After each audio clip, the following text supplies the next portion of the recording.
మహిళలు తలుచుకుంటే ఏదైనా సాధించగలుగుతారు అనే మాట విన్నాం. ఏదో చిన్న చితకా నేరం అనుకునేరు కాదండోయ్, ఓ పెద్ద నేరమే చేసింది. మహిళ చేసిన నిర్వాకం వల్ల ఓ దేశమే అతలాకుతలం అవుతోంది.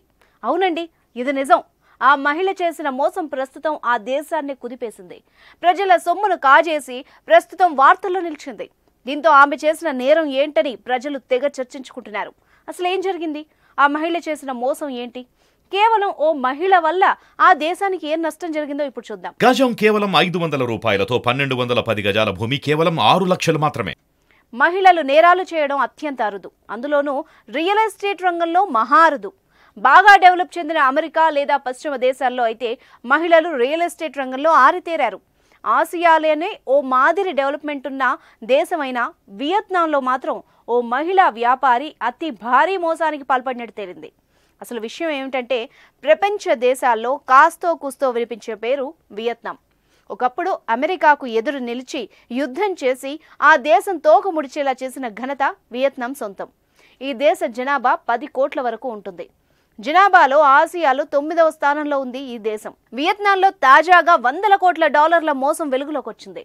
మొత్తం దేశంలో రియల్ ఎస్టేట్ టైకూన్ అని భావించే మహిళ ఏకంగా $12.5 బిలియన్, అంటే భారత కరెన్సీ ప్రకారం 1,00,000 కోట్లకు పైగానే ప్రజల సొమ్మును కాజేసినట్టు తేలింది. ఆమె కారణంగా నష్టపోయిన వేలాది మంది లబోదిబోమంటున్నారు. వియత్నాంలోని ప్రముఖ ప్రాపర్టీ డెవలపర్ వాన్ తిన్ పాట్ అనే కంపెనీ చైర్పర్సన్ ట్రోయాంగ్ మైలాన్. ఆమెకు సైగాన్ కమర్షియల్ బ్యాంక్లో 90% వరకు వాటా ఉంది. అయితే కొన్నాళ్లుగా ఈ బ్యాంకులో ఆమె మోసాలకు పాల్పడ్డారు. నకిలీ రుణ దరఖాస్తులు పెట్టి కోట్లకు కోట్లు జేబులో వేసుకున్నారు. వాటిని తిరిగి చెల్లించకపోవడంతో మొత్తానికే మోసం వచ్చింది. బ్యాంకు లావాదేవీలు ఆగిపోయే స్థితికి వచ్చింది. దీంతో ఈ బ్యాంకులో డబ్బులు దాచుకున్న దాదాపు 42,000 మంది సామాన్యులపై ఈ ప్రభావం పడింది. 2018 నుంచి 22 మధ్య మైలాన్ అనే మహిళ 916 నకిలీ దరఖాస్తులు సృష్టించి బ్యాంకు నుంచి $304 ట్రిలియన్ తీసుకున్నట్టు అధికారులు గుర్తించారు.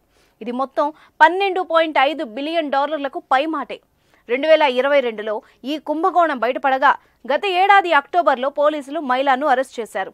అప్పటి నుంచి ఇప్పటి వరకు ఆ బ్యాంకులోని డబ్బులు స్తంభించిపోయాయి. కనీసం వడ్డీ కూడా రాలేని పరిస్థితి ఏర్పడింది. దీంతో వందలాది మంది బాధితులు రోడ్డెక్కి ఆందోళనలు చేపట్టారు. ఈ భారీ స్కామ్లో మైలాన్తో పాటు మరో 85 మందిపై పోలీసులు కేసు నమోదు చేశారు. ఈ కేసులో బ్యాంక్ మాజీ ఎగ్జిక్యూటివ్లు, ప్రభుత్వ మాజీ అధికారులు కూడా ఉన్నారు.